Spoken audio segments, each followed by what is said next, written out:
তারা সম্পূর্ণভাবে উল্টো পথে হাঁটছে এবং ফ্যাসিবাদী আমলের থেকেও খারাপ আইন তারা তৈরি করার চেষ্টা করছে। ফলে সেটা যদি তারা চেষ্টা করে, আমরা আগেও বলেছি যে তাদেরকে অবশ্যই গণ আন্দোলনের মুখে পড়তে হবে। পর্যায়ক্রমে গুমের আইন সহ আরও কয়েকটি গুরুত্বপূর্ণ অধ্যাদেশ, অন্তর্বর্তী সরকারের করে যাওয়া অধ্যাদেশ, যেগুলো এই সরকার এসে ল্যাপস করেছিল প্রথম অধিবেশনে, সেগুলো তারা নিয়ে আসছে। তো এই বিষয়ে আমাদের বক্তব্য হচ্ছে, আমরা তখনই বলেছিলাম প্রথম অধিবেশনে যে এই অধ্যাদেশগুলো ল্যাপস না করার জন্য যদি কোনো পরিবর্তন প্রয়োজন হয় সেটাকে আইনে পরিণত করা, এবং কোনো পরিবর্তন বা সংশোধন প্রয়োজন হলে সেটা আলোচনা সাপেক্ষে পরবর্তীতে আমরা এটা করতে পারবো। কিন্তু তখন তারা বলেছিল যে তারা আরও শক্তিশালী করে এই আইনগুলো নিয়ে আসবে। এবং আমরা সকলেই জানি যে বিগত 16 বছরে ফ্যাসিবাদী আমলে আমাদের প্রধানতম একটা জায়গা ছিল দেশের নাগরিকদের মানবাধিকার হরণ।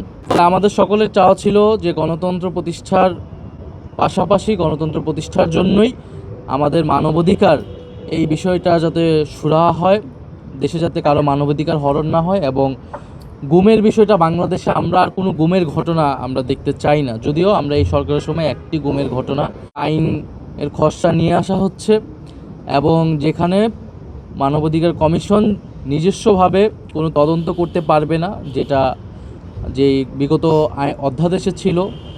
এবং আইন শৃঙ্খলা বাহিনীর কাছে, অর্থাৎ পুলিশের কাছেই কোনো গুমের ঘটনা যদি আসে বা মানবাধিকার হরণের ঘটনা আসলে পুলিশের কাছেই সেটার ব্যাখ্যা আসলে চাইতে পারবে তারা, এবং পুলিশ বা আইন শৃঙ্খলা বাহিনী সেটা নিজেই তদন্ত করবে। অর্থাৎ যাদের বিরুদ্ধে গুম বা মানবাধিকার হরণের মতো ঘটনার অভিযোগ আসছে, যে আইন শৃঙ্খলা বাহিনী বা রাষ্ট্রীয় বাহিনী, তারাই যদি গুমের এই ঘটনার তদন্ত করে, সেইটার স্বচ্ছতা নিয়ে সেইটার স্বচ্ছতা এবং গ্রহণযোগ্যতা নিয়ে কিন্তু প্রশ্ন তৈরি হয়।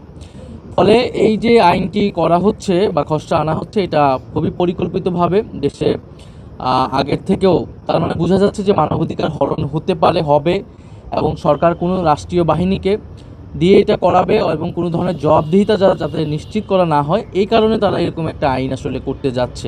ফ্যাসিবাদী আমলের থেকেও একটা খারাপ আইন তারা আনার চেষ্টা করছে, যেটা আমরা মনে করি যে গণ অভ্যুত্থানের যে আকাঙ্ক্ষা, গণতন্ত্রের যে আকাঙ্ক্ষা, সেই আকাঙ্ক্ষার পরিপন্থী। গুমের আইনকেও তারা এরকম দুর্বলতর করে হিসেবে আনছে। পাশাপাশি মানবাধিকার কমিশনের যে বাছাই কমিটি, মানবাধিকার কমিশন যেভাবে নির্ধারিত হবে, সেটিও তারা সেখানে সরকারি মন্ত্রীদের প্রাধান্য দিয়ে একটা বাছাই কমিটি যেটা করছে, যেটাও নিরপেক্ষভাবে বাছাই করবে না।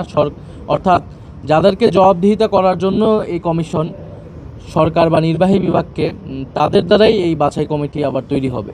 ফলে এরকম অনেকগুলো ধারায় আমাদের সমালোচনা রয়েছে, এবং অলরেডি এটা মানুষ এটা আলোচনা করছে। ফলে আমরা সরকার যে কমিটমেন্ট করেছিল যে তারা আরও শক্তিশালী আইন বা আরও ভালো আইন আনবে, দেখা গেল তারা অন্তর্বর্তী সরকারের যে অধ্যাদেশ করে যাওয়া খারাপ আইন তারা আনছে, এবং তারা যে ধারাবাহিকভাবে করে যাচ্ছে। জুলাই সনদ অক্ষরে অক্ষরে পালনের কথা বলে তারা সম্পূর্ণভাবে উল্টো পথে হাঁটছে, এবং ফ্যাসিবাদী আমলের থেকেও খারাপ আইন তারা তৈরি করার চেষ্টা করছে। ফলে সেটা যদি তারা চেষ্টা করে, আমরা আগেও বলেছি যে তাদেরকে অবশ্যই গণ আন্দোলনের মুখে পড়তে হবে। আমরা সংসদে আমাদের সংসদীয় যেই রীতিনীতি, সেটা মেনে আমরা সেটার প্রতিবাদ বা জবাব বা আলোচনা আমরা করব, এবং পাশাপাশি রাজপথে আমাদের নিয়মতান্ত্রিক গণতান্ত্রিক আন্দোলন চলমান থাকবে।